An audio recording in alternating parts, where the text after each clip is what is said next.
امروز میخوام بهتون بیزنس لنگویج یعنی زبان فروشندگی، زبان تجارت رو بهتون میگم. ببینید یه فروشنده باید خیلی زبان تندی داشته باشه. مثلا شما الان بگی که سه باز سه جلو سه گل و سه کا بزو جلو گلو کا. خیلی ممنون. مرسی خانم رستمی. بچه‌ها خانم رستمی سلام. خانم رستمی در خدمتیم، بفرمایید. جناب این کارتون قیمتش چنده؟ طرح اخوانشیمون نه خیلی قشنگه، خیلی زیبا. 880 تومن.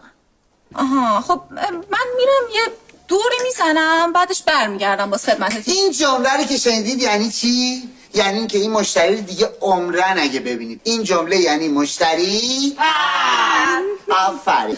این کار قیمتش چنده؟ اون ترکه خیلی خوبه. آره اصلا ترکی صحبت میکنه. داره به شما میگه گزل. بله واقعا جنس داره. بله اون چنده؟ همینو میخوام.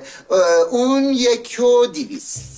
1,200. فقط شما تا ساعت چند بازین که من بدونم برم برگردم؟ آها این جمله رو که شنیدید یعنی چی؟ یعنی که این مشتری میخواد ببینه ما تا چه ساعتی باز هستیم، چون دیگه دوست نداره ریختمون رو ببینه. بفرمایید.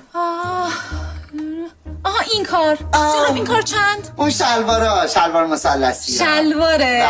بله اونها 2,800 دیگه. 2,800 رنگ بندی هم داره، خودم هم دارم. آها خوبه. ماشینمو بد جای من پارک کردم. این جمله رو هم شنیدید یعنی چی؟ یعنی خانم میخواد بره نیاد، اصلا ماشین نداره. این بعدی کارت مغازتون میشه به من بدین که من آدرس شما رو گم نکنم. یعنی که این خانم میخواد بره و دیگه نیاد، بعد میخواد کارت داشته باشه که آدرس رو ببینه که دیگه هیچ وقت اینجا نیاد. خیلی خوبه، خیلی دوستش دارم. قیمتش چنده؟ یا 330. 330. من همکارتونم و قیمت همکاری به من بدید. همکاری در کار نیست. نوه خالش 2 روز توی خیاطی کار میکرده و نه نوه خاله پر نداره. استاد ما مشتری خودتونیم یعنی چی؟ آفرین چه سوال خوبی. یعنی اینکه 50 سال پیش پدر بزرگی آماده یه شلوار از ما خریده که اون یادگاری مغازه ماست که الان هم تبدیل شده به دمکنی. من یه پکیج کامل از تمام این لغات و این گفتار و رفتار درمانی ها و رفتارهای با مشتری دارم که شما میتونید اینا رو تهیه کنید و خیلی فروشنده های خوبی بشید.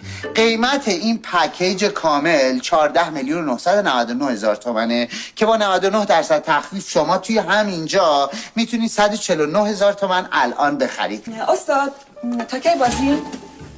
استاد من ماشینم بجاست، برم جا. ببخشید من میتونم کارتتون رو داشته باشم؟ نه نمیخوام، خودم دارم. استاد